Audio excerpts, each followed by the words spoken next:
was 13, maybe 14, when I found the nerve one day to ask my father by the woodpile if I might hunt and roam away. Boys weren't carrying guns for pleasure, not in those hard and careful years. But I asked him for the shotgun with a mixture of hope and fear. He smiled and brought the old 10-gauge, a double barrel worn and true. Set a target on a stump out back and said, "Let's see what you can do." I fired twice and hit it poorly, but enough to earn his trust.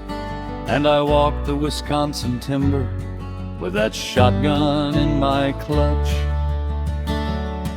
That day I never brought home game, I only wandered ridge and glen. But I felt like I had crossed a bridge and wouldn't be a boy again. Before too long I learned the craft, the grouse, the rabbit, and the deer. And the old 10-gauge became a treasure I remembered every year. But beside it stood another gun, an old musket by the wall, a relic from the Civil War, the oldest firearm of all. My father was a veteran, whether that gun had marched with him I never knew, but it looked the part, its barrel worn and dim. He told me stories of the musket from the years when meat was scarce, when the woods supplied the family and the winters could be harsh. One evening walking home through timber, he dropped a buck beside the trail, reloaded as he strolled along, then another without fail.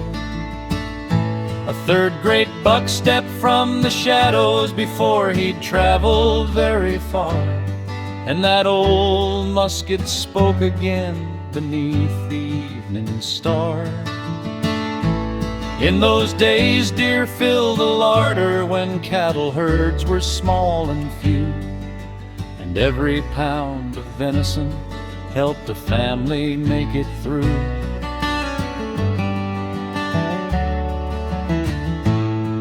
They'd hunt beside the deer licks in runways worn through brush and pine, sometimes rigging string and trigger with a patience lost to time. That musket still bears the mark today, the screw where cord was fastened tight, a silent witness to the struggles of a pioneer life.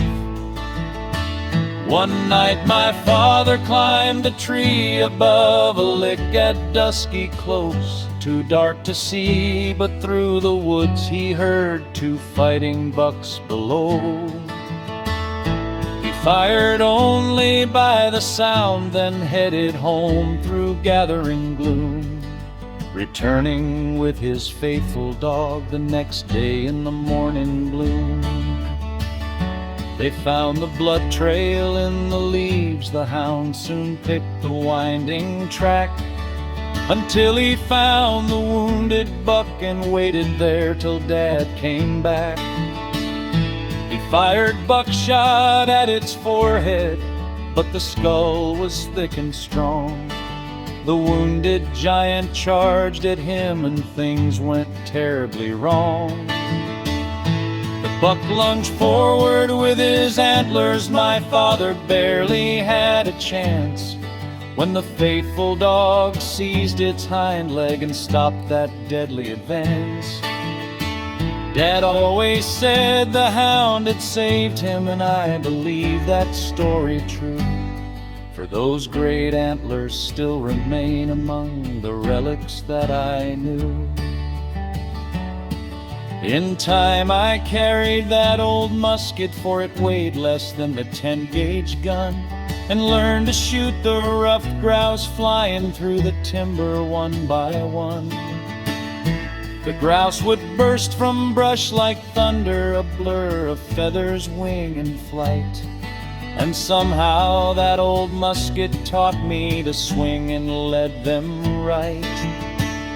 But more than guns and hunting stories, more than trophies on the wall, I thank the Lord for father and mother, the greatest gifts of all.